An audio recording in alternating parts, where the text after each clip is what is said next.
Mathematics का जो हम लोग क्वेश्चन सॉल्व कर रहे थे उसका आज हम लोग क्वेश्चन नंबर 2 को सॉल्व करने वाले हैं। ठीक है, तो इसमें दिया गया है कि पूर्णांकों के निम्नलिखित युग्मों के HCF और LCM ज्ञात करना है तथा इसकी जांच कीजिए कि दोनों संख्याओं का गुणनफल बराबर होता है HCF गुना LCM के गुणनफल के। यानी कि हमें चेक भी करना है, जांच भी करना है। ठीक है, तो कैसे सॉल्व करेंगे देखते हैं जल्दी से। अब जो हम लोग इस क्वेश्चन को सॉल्व करने वाले हैं उसमें हम लोग यूज़ करने वाले हैं अंकगणित का जो आधारभूत प्रमेय है। आप लोगों का चैप्टर 1 में बहुत लिखा है इसके बारे में ना, क्या होता है आज मैं बता दूंगा कि अंकगणित का आधारभूत प्रमेय क्या होता है। तो भाज्य संख्या उसको कहते हैं जो 2 या 2 से अधिक संख्याओं से वो कटता हो, यानी कि भाग लगता हो। ठीक है, जैसे कि 26 है तो 26 हमारा क्या है, 1 से भी कट जाएगा और 26 से भी कट जाएगा, यानी खुद से भी कटेगा और 1 से भी कटेगा। 2 संख्या हो गया और एक संख्या और किसी ना किसी से कटेगा, जैसे कि 13 से कटेगा। ठीक है, 13 दूना 26 होता है ना, तो उससे कट जाएगा। उसी प्रकार 91 है, 91 जो है वो हमारा भाज्य संख्या है, क्योंकि ये 1 से तो कटेगा ही। 91 अपना पहाड़ा में भी ये कट जाएगा 91 से एक बार में, और 13 सत्ते 91 भी ये कट जाएगा, यानी 7 का पहाड़ा में भी कट जाएगा और 13 का पहाड़ा में भी कट जाएगा। ठीक है, यानी 2 से ज़्यादा के पहाड़ा में ये आ रहा है, यानी ये कट रहा है। तो हम लोग क्या कह सकते हैं कि ये हमारा भाज्य संख्या है। और अंकगणित का जो आधारभूत प्रमेय है उसमें वो हमें क्या बताता है कि किसी भी भाज्य संख्या को अभाज्य संख्या के गुणनफल के रूप में हम लोग लिख सकते हैं। ठीक है, तो हम लोग वही लिखेंगे अंकगणित की आधारभूत प्रमेय से। तो अंकगणित का आधारभूत प्रमेय क्या बोलता है कि कोई भी संख्या जो भाज्य संख्या, जैसे कि 26, तो इसे हम लोग किस में लिख सकते हैं, तो जैसे कि 26 है तो अभाज्य गुणनखंड करेंगे कि कितना कितना से पहाड़ा से कटेगा, तो 2 से 13 बार में कट जाएगा। अब 13 खुद अभाज्य संख्या तो इसको किसी से नहीं काटेंगे, यानी कि 2 और 13 आया। ठीक है, 2 और 13 दोनों क्या है, अभाज्य संख्या है, 2 भी और 13 भी। उसी प्रकार 91 है तो 91 को हम लोग क्या लिखेंगे, तो 91 का पहले हम लोग अभाज्य गुणनखंड करते हैं, तो इसको सबसे पहले हम लोग किससे काटेंगे, 2 से नहीं कटेगा, फिर 3 से भी नहीं कटेगा, 4 से काट नहीं सकते हैं क्योंकि भाज्य संख्या है, हमको अभाज्य संख्या से काटना है। ठीक है, तो 5 से भी नहीं, 6 से नहीं, 7 से नहीं। 7 से देखते हैं, तो 7 से काटेंगे तो 7 एकम 7, फिर 2, 7 या 21, यानी कि 7 और 13 गुना करेंगे तो 91 आएगा। और दोनों क्या है, 7 और 13 अभाज्य संख्या है। ठीक है, तो हम लोग अभाज्य संख्या के गुणनफल के रूप में लिख दिए। अब हमें क्या करना है, HCF निकालना है और LCM। तो HCF कैसे निकालते हैं, तो हम लोग देखिए HCF यानी हाईएस्ट कॉमन फैक्टर। ठीक है, तो HCF क्या होता है, तो क्लास 10th के हिसाब से मैं अभी HCF और LCM निकालना सिखा रहा हूँ। ठीक है, इसमें थोड़ा एक अलग तरीका है क्योंकि अंकगणित का आधारभूत प्रमेय है ना, उसका यूज़ हम लोग कर रहे हैं। तो इसमें अलग तरीका क्या है कि आपको ये देखना है कि जैसे 26 है और 91 है, तो दोनों का हम लोग क्या किया, भाज्य गुणनखंड कर दिए ना। तो HCF क्या होता है कि दोनों का जो गुणनखंड जो सेम है, जो उभयनिष्ठ है, यानी कि जो मैच कर रहा है वो होगा। ठीक है, उसका गुणनफल होगा, लेकिन जिसका पावर कम रहेगा, जैसे कि यहाँ पर तो सेम है, 13 का पावर 1 है, यहाँ पर 2 का पावर 1 है, 7 का पावर 1 है, अभी 1 1 है। ठीक है, तो वो होता है। तो यहाँ पर क्या है, दोनों में मैच होना चाहिए, जैसे 26 का गुणनखंड और 91 का गुणनखंड दोनों का मैच होना चाहिए। तो क्या मैच हो रहा है, 13, और सबसे कम पावर का होना चाहिए। तो यहाँ तो 13 13 है, तो पावर यहाँ कम क्या लेंगे, दोनों का सेम ही है तो सेम हो गया। लेकिन यहाँ पे कम पावर वाला उभयनिष्ठ होना चाहिए, वैसा संख्या का गुणनफल लेना होता है।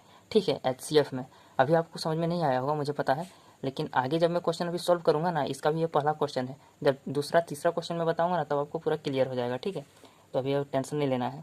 तो अभी सबसे पहले देखते हैं कि हम लोग इसमें LCM अब कैसे निकालते हैं। HCF हमारा आ गया, तो LCM हम लोग कैसे लिखते हैं कि कोई भी संख्या जो है उसमें प्रत्येक अभाज्य गुणनखंड का सबसे जो बड़ा घात होता है, बड़ा पावर होता है, उसका गुणनफल हम लोग करते हैं। ठीक है, तो जैसे कि 26 का हम लोग किए हैं ना गुणनखंड और 91 का गुणनखंड किए हैं, तो इनमें जो सबसे बड़ा है, प्रत्येक गुणनखंड लेना है, प्रत्येक अभाज्य गुणनखंड का सबसे जो बड़ा पावर रहेगा ना उसका गुना करेंगे। ठीक है, तो जैसे कि इसमें 13 13 तो सेम है, तो इसमें 13 तो एक ठो आएगा गुना, अब 2 एक अलग तरह का है तो 2 भी लेंगे, फिर 7 एक अलग तरह का है फिर 7 भी लेंगे। ठीक है, अब जैसे कि अब इसमें और इसमें दोनों में मैंने अलग क्या बताया, देखिए एक बार समझ लीजिए। जैसे कि HCF मैंने बोला कि दो संख्या जो हमारा है 26 और 91, इसका गुणनखंड पहले कर दिए। अब इन दोनों में देखना है कि जो इस दोनों में मैच कर रहा है, जैसे कि 13 13 मैच कर रहा है, 2 7 2 इसमें है लेकिन 2 इसमें नहीं ना है, 7 इसमें है लेकिन 7 इसमें नहीं है गुणनखंड में, तो 13 13 सेम हो रहा है। और उसमें भी देखना है, यदि यहाँ 13 का पावर 2 रहता और यहाँ 1 रहता तो हम लोग यहाँ 13 को ही लेते, क्योंकि उसका पावर 1 है तो वो सिर्फ लेते। ठीक है, तो वही मैं बोल रहा था कि इसमें कम पावर लेना है और जो दोनों में सेम होना चाहिए उसका। ठीक है, तो वो हमारा HCF हो गया।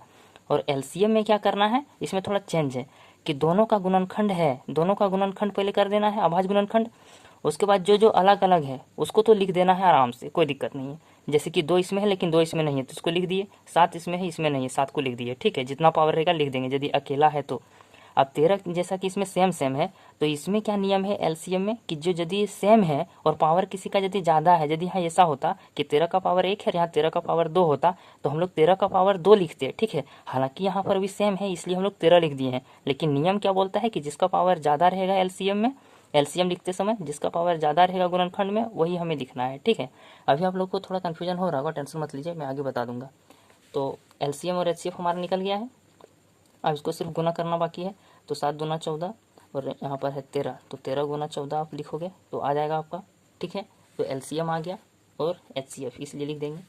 अब हम लोग यहाँ पर लिखेंगे क्वेश्चन, जैसा कि बोला है कि जांच करना है, ठीक है। तो जांच करेंगे, जांच में क्या हमें लिखना है कि जो हमें 2 संख्या है, 2 संख्या कौन है 26 और 91, तो जो 2 संख्या है 26 और 91 इसका गुणनफल बराबर होना चाहिए HCF गुना LCM, यही पर यहाँ लिखा गया है, ठीक है। 2 संख्या गुणनफल गुना HCF और LCM करना है। तो HCF हमारा है 13 और LCM हमारा है 182, ठीक है, और इधर है 26 गुना 91। अब दोनों को जब आप गुना करोगे ना तो आपका क्या आएगा, बराबर आएगा, ठीक है। अब जैसे कि इसको गुना करते हैं तो ये हमारा आएगा 2366 और ये भी आएगा 2366, ठीक है। इसलिए हम लिख सकते हैं कि LHS जो है वो हमारा बराबर है RHS के, ठीक है। अब हम यहाँ लिख सकते हैं प्रूव्ड। ऐसा करते हैं, आपको समझ में आ गया है। अब दूसरा क्वेश्चन देखते हैं। तो दूसरा क्वेश्चन हमारे पास आ गया है 510 और 92। तो यहाँ पर भी शुरुआत हम लोग कैसे करेंगे कि अंकगणित की आधारभूत प्रमेय से। तो सबसे पहले हम लोग अभाज्य गुणनखंड करेंगे 510 का पहले अभाज्य गुणनखंड करेंगे तो कितना आएगा, 2 दूना 4, 1 2 5 10, 5 5 10 11 12। अब इसको 3 से आप काटेंगे, 3 8 24, 3 5 15। अब 5 से काटेंगे, 5 का 5, 5 7 35, तो 2 3 5 17। इसको हम लोग क्या लिखेंगे, 2 गुना 3 गुना 5 गुना 17, ठीक है। अब इसी तरह 92 को हम लोग अभाज्य गुणनखंड करेंगे,